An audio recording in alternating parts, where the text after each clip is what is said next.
Hello everyone, আসসালামু আলাইকুম। আপনারা সবাই কেমন আছেন? আশা করি ভালো আছেন। এই তো আজকে আমি কি রান্না করব আপনাদের সঙ্গে শেয়ার করছি। এখানে চিচিঙ্গা কেটে ধুয়ে পরিষ্কার করে রেখেছি।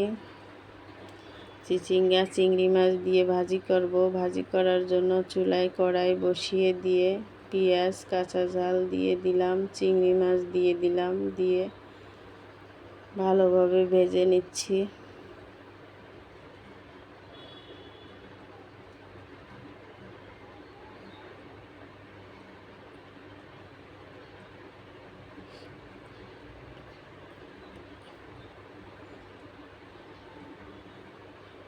পেঁয়াজ ভাজা ভাজা হয়ে আসলে আমি চিচিঙ্গা দিয়ে দিলাম।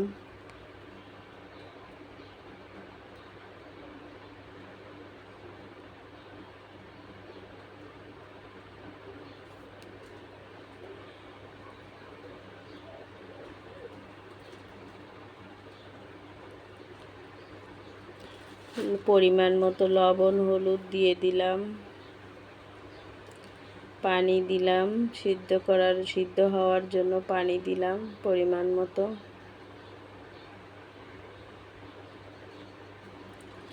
আমি এখানে চিচিঙ্গা ভাজিতে নারকেল দিয়েছি। আমরা এভাবে চিচিঙ্গা ভাজিতে নারকেল দিয়ে খাই। চিংড়ি মাছ নারকেল দুটোই দিই।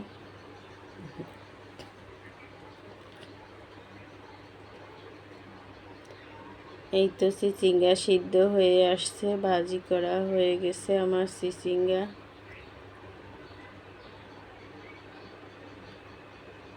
খুন্তি দিয়ে ঘেটে একটু নরম করে নিচ্ছি।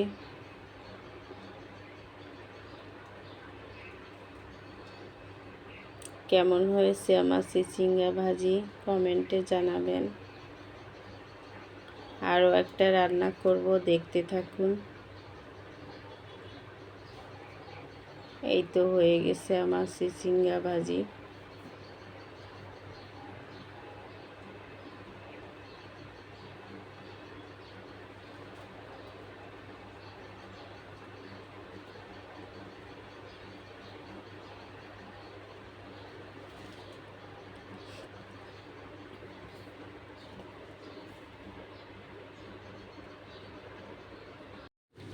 এই যে বলেছিলাম আর একটা রান্না করব, আর একটা রান্না হচ্ছে আমি আমড়া আর চিংড়ি মাছ রান্না করব। আমরা কেটে ধুয়ে পরিষ্কার করে নিয়েছি, এদিকে চিংড়ি মাছও কেটে পরিষ্কার করে নিয়েছি।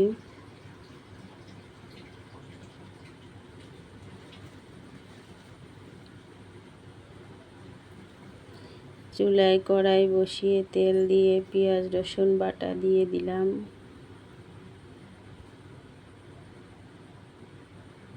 পেঁয়াজ রসুন ভাজা ভাজা হয়ে আসলে গুঁড়ো মশলা দিয়ে দিলাম।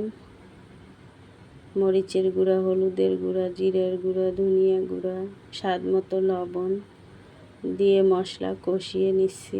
চিংড়ি মাছ দিয়ে দিলাম।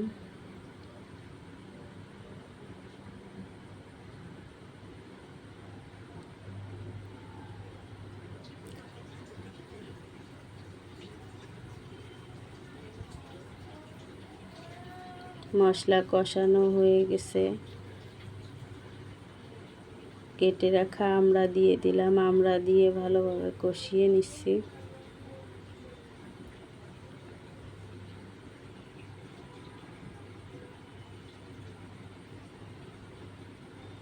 আমড়া কষানো হয়ে গেলে ঝোলের পানি দিয়ে দিলাম।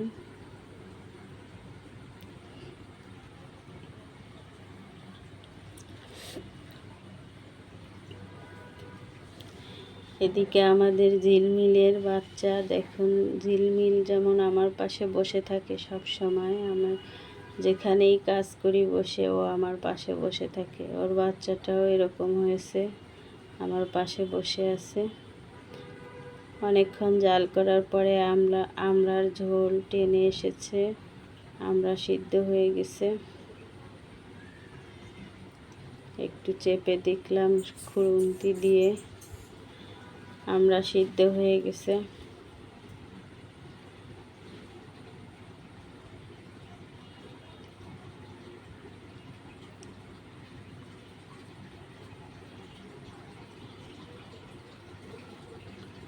গরমের সময় এই তরকারিটা অনেক মজা লাগে, টক টক ঝাল ঝাল, খেতে অনেক মজা। যারা রান্না করে খেয়েছেন তারা জানেন, আর যারা খাননি এভাবে রান্না করে খেয়ে দেখবেন, অনেক টেস্ট। গরমের জন্য অনেক ভালো, শরীরের জন্য।